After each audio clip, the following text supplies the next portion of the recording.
Whoa. We can't really just get straight back into the series like nothing happened. If you've been patiently waiting for episode 3 for the past 5 months, first of all, I'm sorry. Second of all, thank you so much. I know a lot of y'all were just taking the piss out of me, and I did it right back to you, but it really did make me feel like this series was worth continuing. I'll put a link in the description and in a pinned comment to a text dump explaining what has been going on. If you want to know about a lot of personal stuff, feel free to check it out, but if you're just here to see the 15-year-old pixel game and its big brother, then let's get started.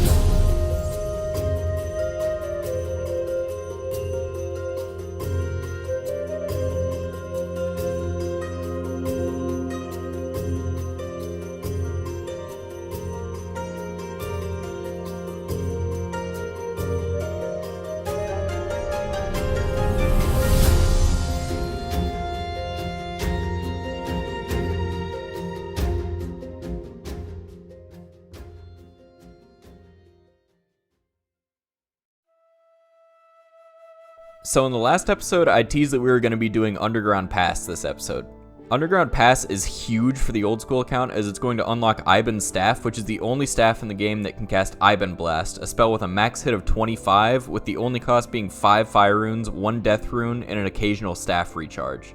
For both accounts, this means completing Plague City and Biohazard along with all of their prerequisites, as well as getting the recommended 40 agility.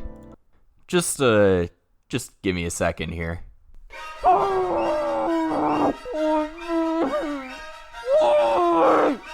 No, but seriously, I just quested for it. An issue that we're going to see in the Underground Pass, along with the rest of the game, is food. Cakes are fun and all, but I'd rather not get carpal tunnel stealing from this poor fucker and Artie just to get 4 HP per 3 ticks. Obviously, this means that we need to get to fishing.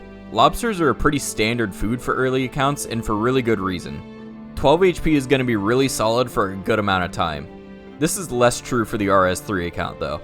RS3 has a different system with food, and it has to do with more than just adding a couple zeros to the health value. In RS3, every health restoring food has a constitution level assigned to it. Since we're on the subject of lobsters, we'll just look at that. Lobsters can heal 1200 HP, but they have a constitution level of 48. This means that until we're level 48 HP, we won't be getting the full 1200 restoration from the lobster.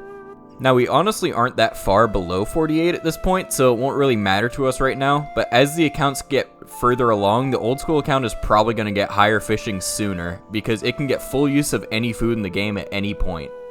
And while we're on the topic of fishing, I have a quick side note to disclaim for you guys, because while I was big into raids on my main, I didn't have membership on either Interlocked account, but I did still fish on the Old School account.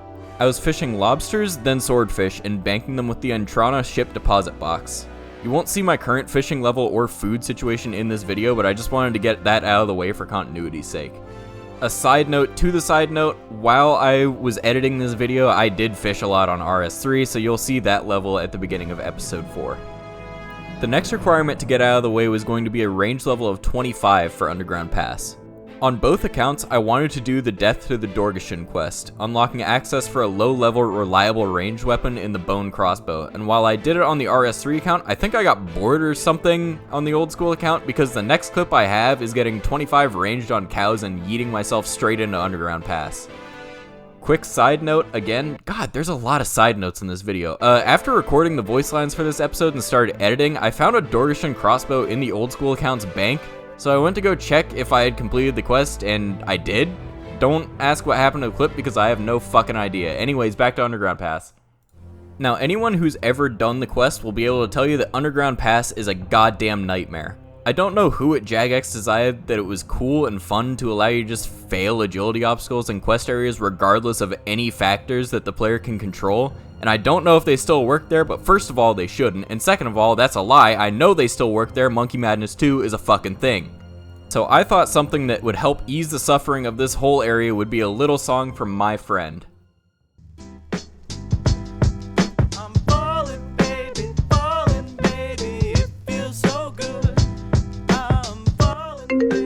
Hold on, let me get this. Hey, what's up?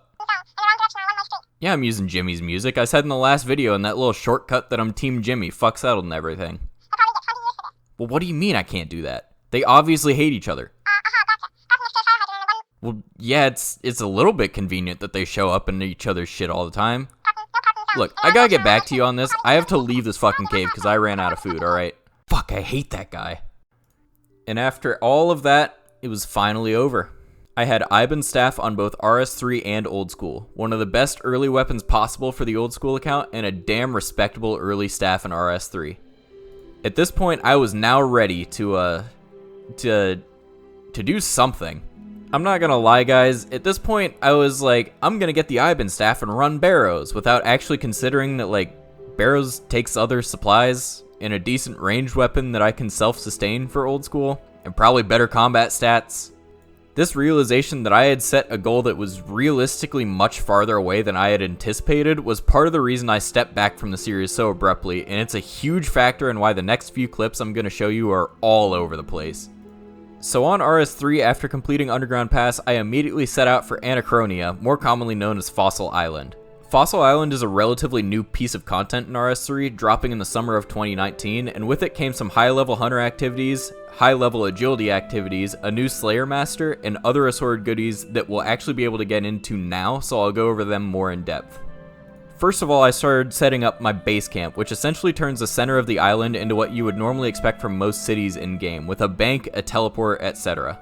The only issue with base camp is that it takes a really long time to set up and to like max out efficiently, whereas like a normal city in-game is just, you know, it's already there. So we're not gonna see that completed, honestly probably not even until episode 5. It takes a long time, guys. After this, I headed up north past the very scary high-leveled Slayer beasties towards a D&D new to the island with a very powerful reward. For those of you who are old school players, D&D is short for distractions and diversions, and they come in 3 different shapes and sizes: daily, weekly, and monthly. As you might expect, the rewards from doing them vary in usefulness depending on how often you can do them. A daily reward is going to be much less useful than a monthly reward.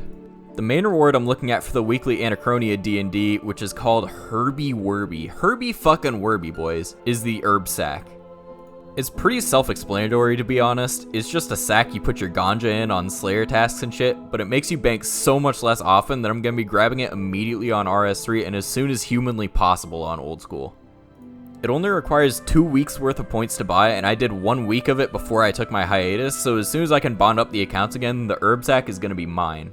The whole time I was working on this, I was working on getting to Fossil Island and Old School for consistency's sake, just to keep the accounts doing the same things because they both have Fossil Island, and guys, early game kudos are fucking annoying.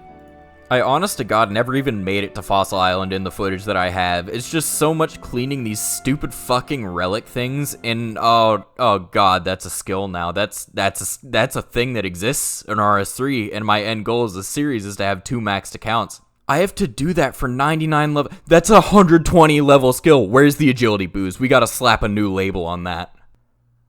Next time on Interlocked, we'll be looking more into supplying ourselves for the future on both accounts, as well as delving into some of my favorite memories of RuneScape of all time, with the single greatest piece of free-to-play content the game has ever seen.